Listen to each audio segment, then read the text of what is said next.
9 weeks down, 9 more to go. We are at the halfway point of the 2023 NFL season as we welcome you into Special Edition from the Star in Frisco. Alongside Barry Church, Nate Newton, I'm Kyle Yeomans. Glad you're with us. The Dallas Cowboys fall in Week 9, 28-23, the final score against the Philadelphia Eagles. It was an unfortunate break right at the end. The Cowboys had an opportunity up till the final snap, but they fall just shy, about 5 yards shy, or even early in the game, inches shy from a big-time road win over Philadelphia. But the Cowboys are now 5-3. They'll take on the Giants this week, but we'll start with the Eagles matchup.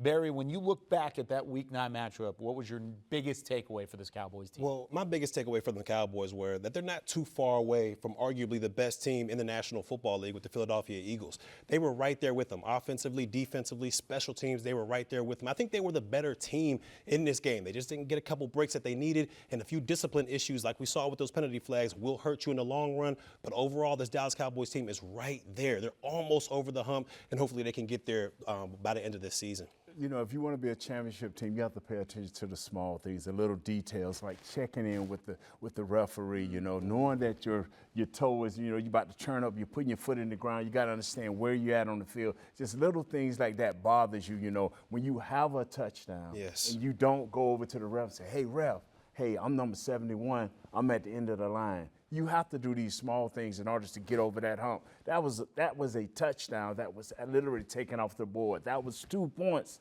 that were literally taken off the board. I ain't talking about all that other stuff. I'm talking about points where you have scored that have taken off the board. That hurts. Yes. It certainly did, and the Cowboys had an opportunity to win that game. But when in a game like that, every single play matters.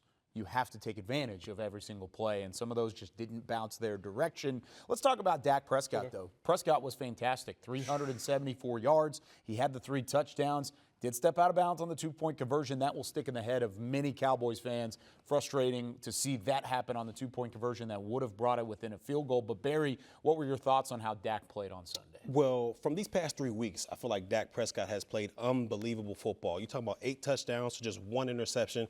So he's taking care of the football. And that connection between him and CeeDee Lamb, it's on another level right now. It's on another level. So to me, he's playing outstanding football. But I don't know if that's the recipe for success going forward. If you look at it, just putting all that on Dak Prescott's shoulders, I don't think that's the recipe for success. I don't know about you, Nate, but I would love to see them get Tony Pollard just a little bit more involved in this ground game, more involved, so they can have a more balanced attack going forward.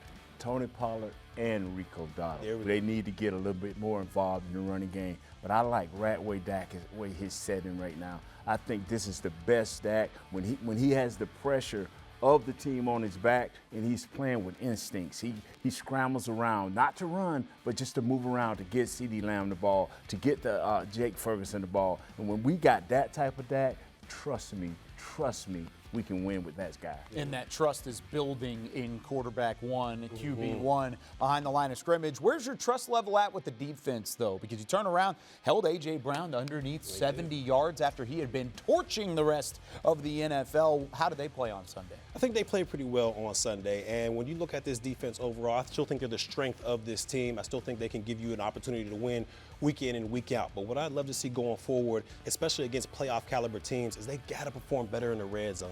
If you look at it, Philadelphia was 3 of 3 in the red zone. You go back even further to San Francisco, and they were 4 of 5 in the red zone. If you want to be considered a dominating defense or a defense that can contend for a Super Bowl, you got to show up in these big-time games, and you got to protect the end zone. Church, boy, you brought some great numbers. And hey, Parsons, this is where you got to step up big. This is where Curse has to step up big. You know, you need for your big-time players to step up. D-Law, y'all have to start taking over games in order for this to happen. When you get down in that red zone, 5 yards or less, 10 yards or less, you got to bow up. And number 95, Hankins, do your thing, man. Overall, the defense played well, can still see a step up as the season goes along. And when we come back here on Special Edition, we're going to talk about one of the men that helped build that defense. Cowboys COO Stephen Jones sits down with Nick Eatman. We go one-on-one with the Cowboys front office right after this. Special Edition, presented by AT&T, is brought to you by your Texas Ford dealers. Ford is the best in Texas. Reliant, official energy provider of the Dallas Cowboys. Blockchain.com, Make your crypto play today. And by AT&T, official sponsor of the Dallas Cowboys.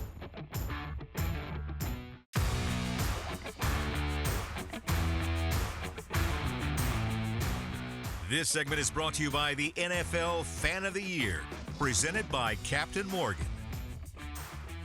Halfway through the NFL season and following the Week 9 loss to the Philadelphia Eagles, the Cowboys front office remained busy, signing Martavis Bryant to the practice squad, bringing in the 31-year-old wide receiver to possibly fill some playmaking duties and maybe find a spot on the open roster. With more on that, our very own Nick Eatman now sits down with Cowboys COO Stephen Jones. 3 weeks ago, CeeDee Lamb said, I need the football more. I need to get the ball more, and he's done that, and he's definitely taken it to another level. As a guy that still doesn't have a contract extension, is every time he makes plays like that, you're like, oh, man, the price tag's going up and up. His price tag's been up. Yeah. So I think, CD has a lot of confidence in himself and, once paid like one of the best in the business, and certainly, he's delivering. As you said, he held up his hand and said, I need the ball more. People point to it and say, well, where were Cooks' touches last week? Where were Pollard's touches last week? Well, each week there's probably going to be somebody who doesn't get quite what they should get, especially since it's working so well, getting CD, the number of touches that he's starting to get now. Certainly the chemistry with Dak is just outstanding in terms of the way they're working together now. And, a guy like Ferguson stepping up in a big way, and Schoonmaker given the opportunities. I know he can as well. So it's a good group of offensive players. It's good to see our offensive line group back playing together. So there's a lot of positives to take away. It's a long season. You really want this team to gel and peak, for the last quarter, if you will, or third, if you will. That's when you want to get hot. Down the home stretch, we're playing good football. We've just got to continue to improve and get better. And good things are going to happen for this team. Speaking of receiver, you did add Martavis Bryant to the practice squad this week. What is the decision behind that, and what do you see from him for his role right away? Well, anytime we see a guy with a pedigree like that he just got coming off a suspension, was in that type of situation, and when we saw a chance there to get a different body type than we have currently on our roster. He's a big man who runs real fast, and we don't really have that on our roster right now. So it's worth a shot for us to bring him in here. He'll be on our practice squad. Certainly, he's got a lot to show us because we got a good group of receivers both on our active and on our practice squad. So he'll need to show up, but he does bring a body type that we don't have that can bring some physicality to that receiving group. On slants and go routes and things of that nature, which he was really successful before he ran into, his suspension issues. You got the Giants coming up this week. The team you defeated 40-0 in Week 1, and then they've had a lot of injury situations. A quarterback, it's been a struggle for them. Do you look at a game like the Cardinals back in Week 3 and go, hey, we can't look past anybody. Everybody can beat anyone here, and kind of take that mindset going into this? Absolutely. I mean, the first minute you start to take that mindset, you're in trouble in this league. They pay their guys. They have good backup quarterbacks. They have good players where they have injuries. We've had our share of injuries. Anytime you play in the East, whether it's the Eagles, whether it's the Commanders, whether it's the Giants, you better be ready to play football. And certainly I know the Giants are going to come in here and, with their backs to the wall a little bit with their quarterback out now. But we better come with our A game because, like I said, you strap up in the NFC East, anything can happen. Anything can happen. That is certainly the case as the Cowboys prepare to face the Giants in Week 10. And when we come back on Special Edition, we break down how the Giants can make this interesting. Brian Daboll and company are going to have to scheme something up to make it closer than it was back in Week 1. This segment was brought to you by the NFL Fan of the Year, presented by Captain Morgan.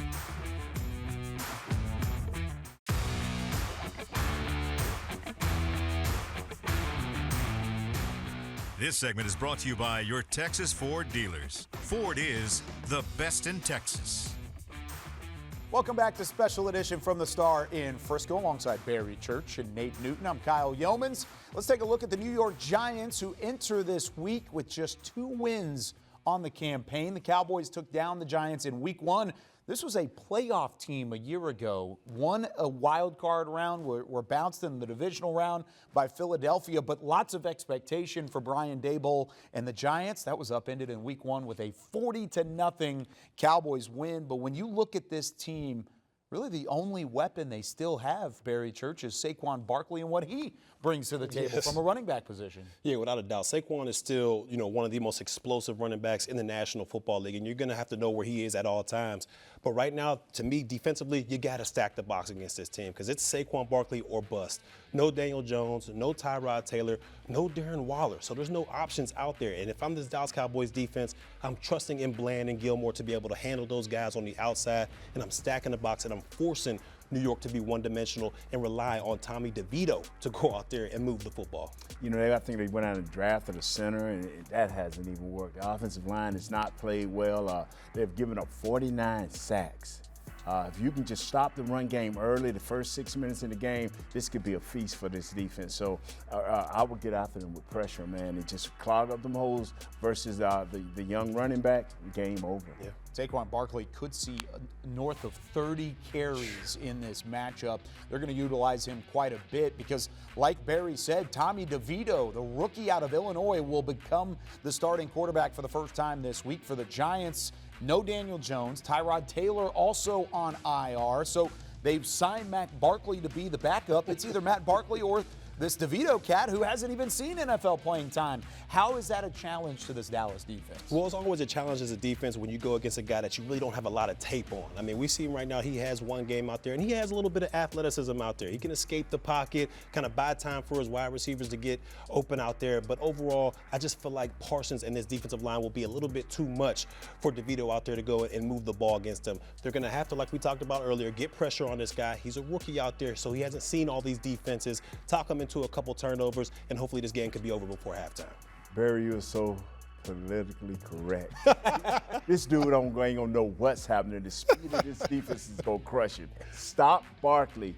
Game over. Tommy, sorry. It's over, bro. It's over. Tommy DeVito taking over at a Giants offense that averages just 10 points per game this season. The next lowest in the NFL, that's by far the lowest. The next lowest is still 14 points per game. So they have 4 less points on average than any other NFL offense in the game right now, and the defense hasn't been that much better. The Giants currently rank 24th in the NFL, allowing 24 points per game. I mean, Nate, when you look at this defense, there's no more Leonard Williams. How will they get after the Dallas offense? They got Kayvon Thibodeau. He's a great outside rusher, so they're going to have to pay attention to that. And they still have Dexter Lawrence II. He's a great inside guy. And just think, our 2 weaknesses at this point is our center and our right tackle. They're injured, they're hurt, they're beat up, so they may try to get at us that way. But you know what? We just put a tight end on the outside with our right tackle. We have an inside running game that'll limit that, and we should be okay. Yeah, the strength of their defense is their defensive line. Like you just mentioned, those guys up front. Even though they traded away Leonard Williams, which is one of their better run stoppers, there's still a feisty group back there. But I do feel as though this Cowboys offense should be able to have their way. Hopefully, they can get more involved with Tony Pollard in his ground game to go against this New York Giants defense to have a balanced approach going towards it. But to me, overall, Dak Prescott and this offense, they'll just be a little bit too much for this New York Giants defense. Yeah, they're going to have to try and get some of those other weapons involved. This is probably the get-right game for guys like Brandon Cooks, Tony Pollard, maybe even that offensive line that you talked about has been struggling as of late. But when we come back here on Special Edition, we take a look into the community. It's Veterans Day week here at the Star in Frisco and across the country, and the Dallas Cowboys doing their part by giving and partnering with the Medal of Honor Museum. We'll talk about it next. This segment was brought to you by your Texas Ford dealers. Ford is the best in Texas.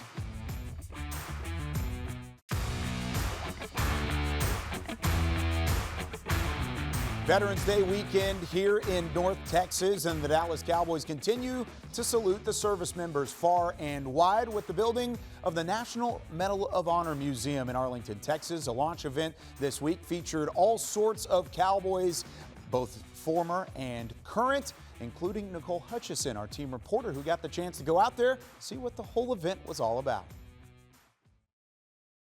In honor of the NFL's Salute to Service initiative, the Dallas Cowboys are letting everyone know they want to do more than just honor the bravery the soldiers are showing in their call to duty. They want to make it monumental. The Dallas Cowboys partnered with the National Medal of Honor Museum to bring the one and only Medal of Honor Museum in the nation in the backyard of AT&T Stadium. We have had the opportunity to be a part of the American dream, and we wouldn't be able to do what we do if it weren't for the men and women who serve, who risk their lives, their family, and give it all to create the democracy that we have so that we all here in America can go pursue our dreams. Dak Prescott. The Cowboys welcomed more than 700 students to learn about the Medal of Honor core values and had an open discussion on the importance of exemplifying good character from retired NASA astronaut Chris Cassidy and Medal of Honor recipient himself, Florent Groberg. It's the hardest thing to do, to have integrity. These people in these seats are the next generation. Quarterback of the Cowboys in the future may be in these seats. And the next guy that's serving our country, you know, they may be in these seats. So just for them to be able to experience this and me to be on that panel with some of those guys and these American heroes, it's special, and I don't take it for granted. There's no better place to amplify those core values than the museum itself. The Cowboys' offensive line had the pleasure of hearing from Sal Gunta, who received the Medal of Honor. Some worse than others. We took out our wounded. And saw the progress the museum has made during their hard hat tour. Would you see the Ring of Honor, they call it now? It makes what we do like such a small thing in this world that these guys have done in their lives. They laid it all on the line for their teammates, and they're continuing to tell their teammates stories that may not have made it back.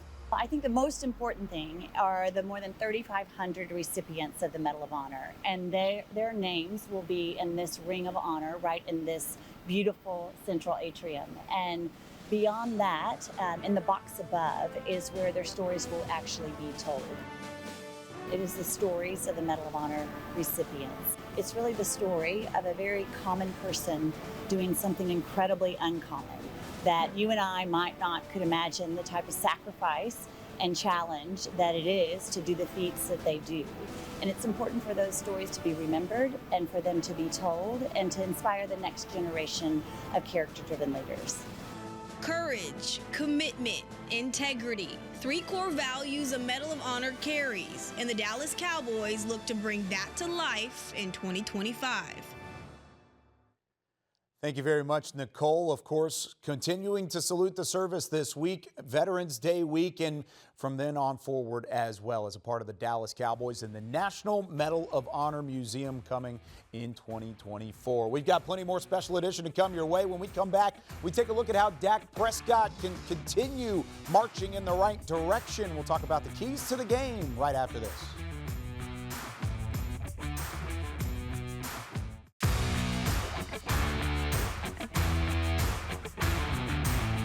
Special Edition, presented by AT&T, was brought to you by your Texas Ford dealers. Ford is the best in Texas. Miller Lite, the only beer of the Dallas Cowboys. And by AT&T, official sponsor of the Dallas Cowboys. Welcome back into Special Edition as we wrap up this Week 10 episode. The Cowboys and the Giants from AT&T Stadium. 3:25 kickoff on Fox with Barry Church and Nate Newton. I'm Kyle Yeomans. Barry, Cowboys looking to bounce back, get their 6th win of the campaign, improve to 6-3. How do they get it done? Well, you can't stoop down to the level of competition. I think we all understand that New York is not as talented as the Dallas Cowboys. Mike McCarthy has done a great job of making sure his team is ready to play each and every week. So don't stoop down to the level of competition. Keep playing great and get this game over with. You know what, Dak, you've been doing a super job, man, for the last 3 weeks. Keep playing at that level. Keep being yourself. Don't put the extra added pressure on you that you have to win every game. But you know what, we're going to need close to that every game. That's Nate Newton saying all gas, no brakes. Yes. Cowboys offense. That's the way he puts it out there. Nate, what's your prediction this week? Man, if we don't beat these dudes 99-0, man, things ain't right. I'm telling you, man, it still come down to 1 point, 100. 1 to 100 for Barry, Nate. I'm Kyle. We'll see you next week.